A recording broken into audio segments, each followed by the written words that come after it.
G'day, I'm Paul. Behind me are three sets of Ford Raptors, a Bronco Raptor, an F-150 Raptor, and a Ranger Raptor. I'm in the Middle East and I want to figure out which one of these is the ultimate Raptor for you to spend your money on. We only get the Ranger Raptor in Australia, unfortunately. We don't get the Bronco Raptor or the F-150 Raptor, and unfortunately, I'm not confirming today that they are coming, but I want to run you through what each of them are like, what the pros and cons are like, and if you are watching this overseas, which one you should be putting your money on. So if you do want to skip ahead to other parts of this video, you can use time codes that are on the screen, or if you're on YouTube, you could scroll down and use the chapters below. But let's have a quick look at what we're doing, and we'll get right into it. Okay, so what are we doing with these three? Well, Ford is holding an event here in the Middle East where they wanted to get people experience across the three Ranger models. And given I own a Ranger Raptor, I thought this has my name all over it. I want to see how that compares to the F-150 Raptor and the Bronco Raptor. We're going to be testing them across different conditions. So Bronco Raptor will be all about slow speed, rock crawling.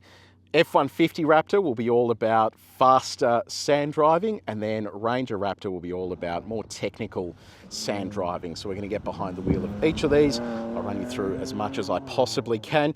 Now, a lot of this is just going to be shot on my phone, so it is going to just be a little bit sort of straightforward and not very well produced, but I hope you will be able to get the experience through what I'm saying and how it all sort of feels. So we're going to kick off with the Ranger Raptor.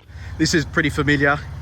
I think a lot of you who have watched the channel know everything about this, but I love this color. Let me know what you reckon in the comments section below about it. I'll give you a quick recap on what this is. So under the bonnet, 3-litre turbocharged petrol V6, designed and engineered in Australia, but sold globally. And at the rear, you've got disc brakes. And in terms of suspension, it ditches leaf springs for coils with Fox suspension and a Watts linkage. You can see that under there. Now that is important because when we get to the Bronco Raptor, you'll see that despite it sharing basically a changed version of this platform, it actually has a different suspension setup. It's quite a different car in general. I'll show you inside as well. So vertical display there in the center. Your four-wheel drive controls are down here. Then you engage diff locks and all that sort of stuff in the center. Screen ahead of the driver there as well, and steering wheel. Have a look at that because that is different in the Bronco Raptor as well. So yeah, we're going to go do some sand driving first. So tire pressures are down to about sort of 20 psi because we'll be doing some higher speed driving and then just going through the dunes. Then after lunch, we're going to switch over to the Bronco Raptor, and tomorrow it'll be F-150 Raptor, and I'll give you my verdict on which one I think is best. Okay, so we are in the Ranger Raptor. I got to explain something. It's a little bit confusing, but hopefully it'll add some context to the video. I mentioned that I'm shooting all of this myself, so the quality of this isn't going to be as amazing. Normally we have a film crew that does all this, but I'm shooting this all on my own. It's just quicker and easier. Unfortunately, yesterday when we started the program in the Ranger Raptor, there was an incident and one of the cars was basically written off, and they had to stop the program to recover the car and do all that sort of stuff. So it meant that it affected my ability to actually film the content that I wanted to film with the car. And I thought I'll have another crack at it the following day, which is today. So anyway, that explains why this looks a little bit weird. So Ranger Raptor, I own one. I've owned one now for a couple of years and I absolutely love it. Even to this day, you hop inside, you switch it on, it is still so much fun to drive, and there really isn't anything I would change about it. And that's because you're able to, just put it into Baja mode, find yourself some sand and go hell for leather on it. Like, it really is a bit of a mounted goat when it comes to this stuff. There is nothing that it won't do. And strangely, it feels nimble and agile, and for such a big vehicle, it's really hard to say about a lot of vehicles. So the fact that they've been able to achieve that, I think, is a pretty cool indication of how much work and effort they've actually put into this. So from that point of view, I think they've done a good job. But still to this day, it just puts such a big smile on your face when you find yourself on a good little piece of track where you can unleash on it. You can see what you're doing. You've got plenty of sort of leeway to have fun with it. And it genuinely just surprises me that they put so much money into engineering a car like this, because there is so much work that has to go into making this drive and feel the way that it does. It's not something that you just whip off the shelf. and it just works. You have to really put a lot of effort into this, and to me, it just shows you Ford's commitment to the whole Ford performance mentality. This isn't just a thing with parts off the shelf. They've done a great job in engineering it and just giving it everything that it needs. So, look, to me, this thing is very hard to beat, and I'll be curious to see when I drive the other cars whether they have the same degree of confidence that you get behind the wheel. And look, one of the things I still love about it is that when it's in Baja mode, it's like a little go-kart. You can just get stuck into it and have some proper fun with it. You know, it's weird to say about a 2.5 ton vehicle that it feels like a go-kart, but you know, it genuinely does. And the suspension, the way that it soaks up bumps is just on another planet entirely. They've done an amazing job with the suspension tune, steering tune as well.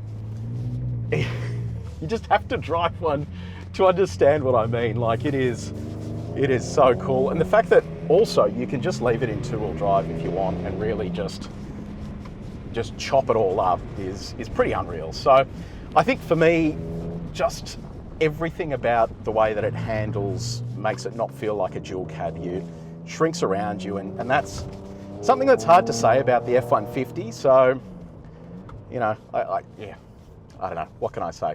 It is unreal, and I still love it. Even to this day, you get bored of driving cars after a little while, a week or 2 weeks that we're testing them for. But given that I've owned one now for 2 years, every single time I drive it, it is still tremendous fun. And there isn't anything about it I would change. You flick it on and it just puts a smile on your face, whether you're commuting in traffic or whether you're out trying to be a bit of a hooligan on the sand. It's so good. But anyway, big fan of this. Let's go hop into the sibling, the Bronco Raptor, which shares a platform with this, but is massively expensive in comparison. We'll see how it all feels.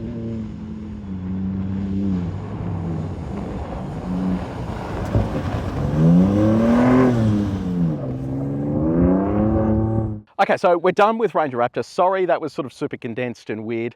Unfortunately, you know, look, accidents happen. The guy's okay, the car not so much, but it just meant that the program was kind of condensed. I didn't get a chance to film exactly what I wanted to film, but we kind of already know Ranger Raptor. I've driven that heaps. I own one. I'm sort of fully across it. But this, on the other hand, haven't driven one of these. Keen to have a crack in it now, and also keen to have a crack tomorrow in the F-150 Raptor. So I'm going to run you through just what this is and how it all sort of how it all works, because it's a really intriguing car. So Bronco Raptor, it does share a platform to a degree with the Ranger Raptor, but it is quite different in many ways. So front end, a lot of it has come off F-150 Raptor. There's differences in terms of the tyres and wheels. So have a look at that stance, by the way. I mean, it looks like someone's taken a vehicle and dropped like 30 grand on it in terms of accessories, because it does not look standard at all. From the factory, you can get 37s and it looks pretty unreal. On the bonnet there, you've got gills for cooling. Also on the side, this side channel on the Ranger platform is effectively a channel for cooling, but also gives you a slot for accessories like a snorkel and that kind of thing. And these handles on the front there, some proper meaty recovery points. Like, this thing has been absolutely engineered for proper, fast off-road driving. They haven't messed about with that. Let's talk about the price. So this starts at around $90,000 US. It is an incredible chunk of money, and I had a look at the stock selector on the Ford website, and we're talking about 100K plus your sort of destination costs to get this on the road in the States. That's a $170,000 car in Australia if you do the conversion. So it is a big old chunk of cash. So looks pretty cool there. So I'll show you what it looks like in the boot here. So the boot, in addition to the doors and stuff, has a setup that allows you to have a pillarless design. So you can see there, that's why the boot opens, and then this section opens up as well. But if you look at the doors, all pillarless. And part of the reason is the roof comes off. You can have a pretty cool looking car, and you've got a roll cage sort of built into it up the top there too. There it is there. But for that price tag, I saw stuff like this where you can kind of just see interior panels there. It's quite scratchy, and yeah, okay, you expect it to be scratchy because it is a four-wheel drive, but it is a whole lot of money. So this is what the interior looks like, and again, just a little bit on the the cheap side when you, again, consider the price.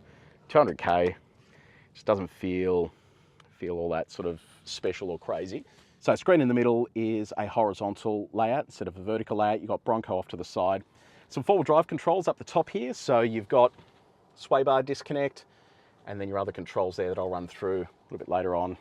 Screen ahead of the driver, and your GOAT modes are down here. So greatest of all time, that's what that stands for. Nice looking seats as well. All right, so that has been a quick sticky beak at the Bronco Raptor. I'll show you under the rear here.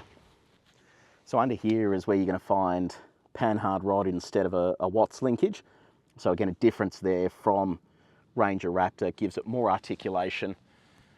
Means you're going to be able to do more stuff off-road. So close that up. Let me know what you reckon. Do you like the look of this? Would you pay $200,000 in Australia for this? That's assuming they could build them in right-hand drive. At the moment, this has just been engineered for left-hand drive. So let me know your thoughts. Cannot wait to have a drive of this. What we're going to be doing in this is maybe a 20-minute highway drive, and then a little bit of gravel road, and then some quite low-speed technical off-road stuff in low range. So it'll be interesting to see how it goes, because you know this is a different vehicle in the sense that while it shares a platform, it is quite different beneath the skin. And I think that it will be interesting to gauge what that really does feel like. So initial impressions, a lot of tyre noise. It's interesting because Ford switched to a KO3 for Ranger Raptor when it launched in the States, whereas this still retains a KO2. There are incremental advantages with the KO3 in terms of wet weather performance. A lot of wind noise. It is windy out here at the moment, but all you're hearing is wind noise. The fascinating thing, I've driven plenty of Jeep Wranglers, and you know, given they have a live axle at the front, you get a lot of steering play, and it's very vague on the road, and just, yeah, not very enthusiastic when it comes to sort of driving. Whereas this, on the other hand, you've got IFS at the front, and while it has a heavier steering tune than the Ranger Raptor, it actually does feel quite sort of balanced and well connected to the road. And given how big this is and how meaty the dimensions are, like it is a wide thing. It is pretty impressive what they've been able to get out of it from a compliance standpoint. But yeah, like I said, wind noise is crazy. We're doing 80-ish k's an hour here, and all you can hear is wind noise inside the cabin. In terms of visibility, it's surprisingly good. You're sitting quite sort of high off the ground. The front corners have these like little handlebar things, and you've got gills there for the bonnet. I guess it could do with bigger wing mirrors, because they sort of feel a little bit small, but and you can't see anything out the back window. There's also no digital rear view mirror, so visibility isn't amazing out the back. And I reckon you could do with some bigger wing mirrors, but outside of that, it feels pretty nimble. It doesn't feel like this enormous vehicle that's hard to place on the road. All right, so I'll whack this over into sport mode. Let's see what it sounds like once we give it a kick here onto the freeway. Here we go.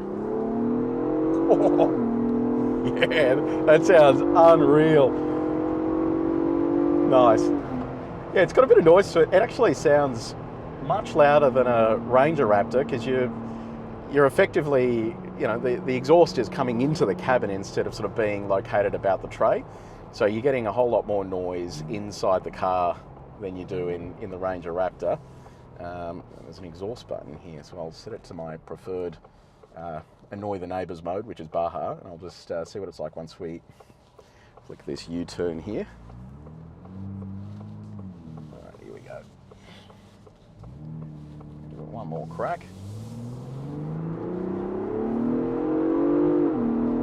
Yeah, nice. Sounds pretty good. All right, we've got some sort of highway driving here ahead of us, and next time you hear from me, we're going to be heading towards the off-road course. This is addictive. Okay, so we've just left the hard top, and we are now on a very gravelly and rocky section that's going to take us down to like a pit that they've built for some slower speed rock crawling, which is kind of what they've got set up for Bronco.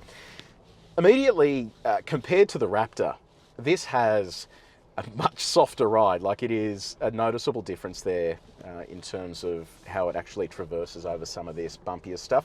It means that you can carry a bit more speed over these rocks, and if you are sort of traversing to a location that is lower speed, you just sort of hoof along quite nicely, and a mixture of things there that's going to help you with that. And this actually has a lot of components that are borrowed from F-150 Raptor as well. So it's, even though it shares the sort of T6 platform with a Ranger, this is quite unique in the sense that, you know, it's not just a Ranger Raptor with a set of seats in the back. This is quite a different vehicle. So yeah, it is a noticeable difference there between the two. Let's go for a little spin. This is primarily a rock course, so that's why we're doing this in the Bronco Raptor. Now, this has sway bar disconnect, which I've got active now. I'm in low range. There's just a couple of sort of scrabbly bits here and sort of opportunities to crest some stuff, but I want to primarily just see how this feels different. This makes more power out of the box than a Ranger Raptor, so over 300 kilowatts of power. And in addition to that, you can actually get a power upgrade for Ranger Raptor and Bronco Raptor in the States, which is pretty cool. But 3-litre turbocharged petrol engine as well. The suspension feels way softer than a Raptor. So with a Raptor, you've got that sort of body-on-frame construction. It's more ute-based, whereas this actually has that sort of car-like feel to it. But this is primarily built more for like proper Baja racing, driving off-road, wheel articulation. Got to tell you what, the terrain here in the Middle East is unbelievable. It is so bloody cool. So in addition to the sway bar disconnect, you've got front and rear diff locks and the same 10-speed auto. Not a huge fan of the 10-speed. I reckon they could probably size that down, because especially here in low range, there are so many redundant gears that you're just flicking through constantly that are kind of really pointless for what they do. So all right, I've got a crest here. This camera's great because I'm able to actually see what I'm looking at here. This is, like, if you compare this to a Wrangler, it's in another league altogether. Wrangler, yes, is a very capable vehicle off-road, but this is just in another league altogether, both in terms of performance and in terms of what it's capable of doing off-road here. You've got to do a lot of modifications to a Wrangler to sort of get it to where you need it to go. This, from the outside, looks like someone has spent $30,000 modifying it. It has this fat stance. It just looks outrageous on the road, and you know, it is just like a Tonka truck. So yeah, look, I have been pretty impressed with this just on this little stage here. We've done some other stuff today that we didn't film. Just filming has been impossible on this event, but I think that this really takes it to another level when it comes to off-road ability in vehicles like this. Like, it is on another planet. Is it worth that much money though? That is the only question, and I guess up to you guys. What do you think? Do you think it is actually worth this much money? Let me know in the comments section below. But this has been fun. So next up, we're going to jump into the F-150 Raptor. That is going to be tomorrow, so you're going to see me probably in a different set of clothes. We're going to give that a crack and see how that goes as well. Okay, let's chat F-150 Raptor. Oh, by the way, have a look at this. Someone has just turned up here in a Raptor R, which is basically the big boy version, V8. Yeah, F-150 Raptor that we're driving is the petrol V6. Now, this is an interesting car because it used to have a V8, and now they've kind of chucked a V8 back in it because they wanted to outdo Ram with the TRX.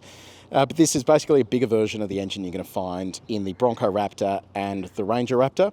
3.5-litre turbocharged petrol V6, like 335 kilowatts of power, so more than the Bronco and the Ranger. But do remember that you can actually get a power upgrade pack for Bronco and Ranger that brings those outputs pretty similar. We don't get that in Australia, but you can get that in the States. This is a pretty beefy setup. So you've got the same or similar Fox live valve setup, but this actually has a bigger damper than the Ranger and the Bronco. Also notice the tyres. So Bronco comes standard with 37s, whereas F-150 Raptor, I've got the R on my mind, comes with either 35 or the option of 37s, which is cool. Now I'll show you inside the cabin. They all have very similar side steps as well. I did manage to mash the side steps on the Bronco Raptor yesterday, and they actually held up pretty well. If it was one of the plastic side steps you find in a lot of cars that we get in Australia, it would be completely destroyed. Seats look sort of fairly modest compared to both Bronco and Ranger. You get a landscape screen there instead of a vertical setup that you do in the Ranger. The interior feels nice, but sort of not super luxury. Remember, this is a circa $90,000 car in the US, 90,000 US dollars, so a big old chunk of change. But this is probably the best part. You can actually get so much more space in this. So you've got a lot more room in the back seat there compared to both Bronco and Ranger. So as a sort of tourer or family vehicle, you've got a lot more to work with there. In terms of the actual hardware itself, have a look at that suspension I was talking about there. It is absolutely mammoth. So it's a coil sprung setup as well. Panhard rod too, just like the Bronco, and unlike the Watts linkage on the Raptor. There we go. So very impressive looking thing. So today we're going to be doing some higher speed driving in the sand with this, which should be very good fun. So I'm looking forward to that. And we're also going to do a little sound comparison, so I can show you what this sounds like compared to a Ranger Raptor, just for your reference as well when it's under load. We've left the hotel. This one's going to be fun because this takes it up another level when it comes to capacity. So 3.5 litre instead of a 3 litre, which is what you're going to find in the Ranger and the Bronco Raptors. This also has a beefier suspension setup. It's a heavier vehicle as well than both the Bronco and the Ranger Raptor, so it has to cater for bigger loads and bigger impacts when you are sort of going for it. Now, this isn't available in Australia, unfortunately, and even though Ford is doing conversions in Australia for the regular F-150, they're not doing them for the Raptor, which is a great shame. But this will basically, I guess, if you can get the interest in this and gauge enough interest in the product, this is a car that they can effectively convert to right-hand drive for Australia if they wanted to. So, all right, this is going to be a bit of a higher speed run compared to what we did with Bronco and Ranger as well, simply because the vehicle is more capable of doing that sort of stuff. We're going to be doing some sand driving, there's a bit of gravel stuff here as well. And we're also going to go to a dune, and at the dune I'm going to give you a sound comparison effectively between the Ranger Raptor and the F-150 Raptor, so you can see the note difference, because this has a fairly nasty old exhaust note to it as well. Now there's a bit of whoops here as well. We're actually going to be doing a faster section of the whoops soon as well, but it really is hard to explain. When you're hitting these kinds of bumps, if you were just driving a normal vehicle, you would be all over the place, but this is so soft, so relaxing when it's hitting these bumps. Even at sort of higher speed, you don't really notice that much of a sort of thump through the cabin as it's climbing over this. This stuff is electronically controlled, so as it is sort of moving through those suspension motions, everything is happening electronically. The stability control tune is fantastic too, so it means that you can confidently sort of plow on with the throttle, and it will just keep everything in check. You can constantly hear it biting away. In the Baja mode, it gives you just a little bit more slip for rotation, but also it gives you the ability to load up the tyre on this loose surface a bit more. So if you do go for the brakes, it's actually building up a wall ahead of the tyre, which helps the vehicle slow down. Typically, if you just run a standard sort of ABS tune on a surface like this, it's going to be really hard to stop because it will just constantly keep locking and unlocking the brakes, whereas this is allowing the vehicle to hold those brakes a little bit longer to build up that barrier. And then you've just got so much flexibility when it comes to just getting on the throttle and really throwing it around a bit. Okay, now this is going to be fun. They've got a little section set up here where I am just going to unleash and rag on this thing over what's called the whoops, which is basically just a consecutive set of bumps. And if you were to do this in a normal car that doesn't have this type of suspension, you would basically just start hitting these, and you would get to the point where you're just loading up that suspension, and then it's just bouncing a lot. Now, the big difference here with this suspension, and similar to Ranger and Bronco as well, is that you have live valve, which is effectively the electronic control of the damping. You can really just manage compression, rebound, and just make sure that when you do have whoops like this at high speed, it's not just going to send you spring-loaded off into space. It's really going to manage suspension movement and keep the body in the same position. And I think that I just heard a car taking off then. I'm going to give this a crack and see how we go. Okay, here we go. I'm going to load her up.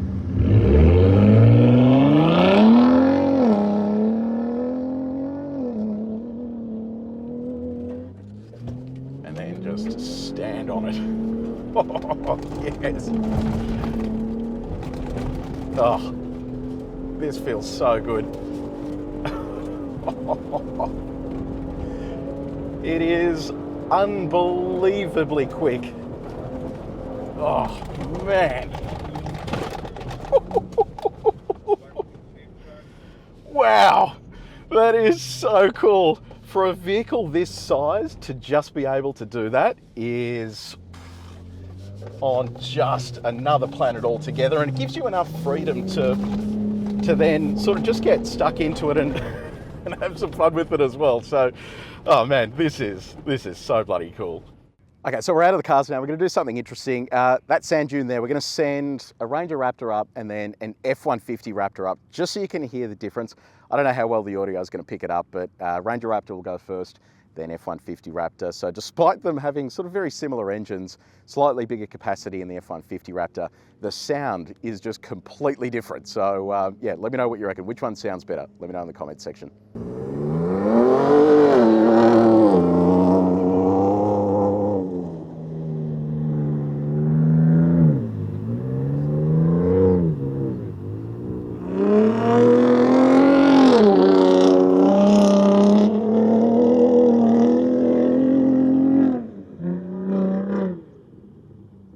Okay, so we're finally done with our drive. We've done Ranger Raptor, Bronco Raptor, F-150 Raptor. Which one is the best? And I'm going to give you, well, look, I'll first declare that I am probably biased given that I own a Ranger Raptor, but I will also just give you what I think is probably, it sounds like a diplomatic answer, but it's my sort of honest opinion. Of all the vehicles we've driven, probably the most capable at high speed sand driving has been F-150. Like it has guts, it feels really nice and smooth, and it feels, I guess, softer than the Raptor when it comes to soaking up some of these bumps. But it is a much bigger vehicle, and it means that it is a little harder to place. And if you are in more technical sand driving where you've got a lot of steering rotations, it can feel quite large. So the Ranger Raptor really plugs that gap nicely because it has most of the ability of the F-150 Raptor, just without the mass and without the huge size, which makes it difficult to drive when you're sort of driving in and around the city. The space in here in the F-150 is incredible. It gives you versatility of a big vehicle plus off-road capability. What about Bronco Raptor? Well, Bronco Raptor's a fascinating one because had it not been for the price, I mean, it is the jack of all trades. It really does the rock crawling. It's got great suspension articulation and just, you know, a good vehicle for what it is. But it is expensive, and at that price, I think even if they ever did do a right-hand drive version, it just wouldn't come to Australia because it'd just be too much. And I don't think that the interior reflects the price tag. This, you know, feels nicer and still not sort of amazing in terms of the price, but it does feel nicer than the Bronco in terms of what you're presented. So there it is. That's my kind of overview. And that kind of places the Ranger Raptor up the top then, because it gives you the best of both worlds. You're getting the sort of nimbleness and the comfort, the practicality without the price tag. So it really sort of slots in nicely. So anyway, let me know what you reckon in the comments section below. Did I make the right choice? Which one do you reckon sounds best? And which one would you go for if you had as much money as you wanted? If you did enjoy the video, please make sure you like it and you share it with your mates. But until next time, see you later.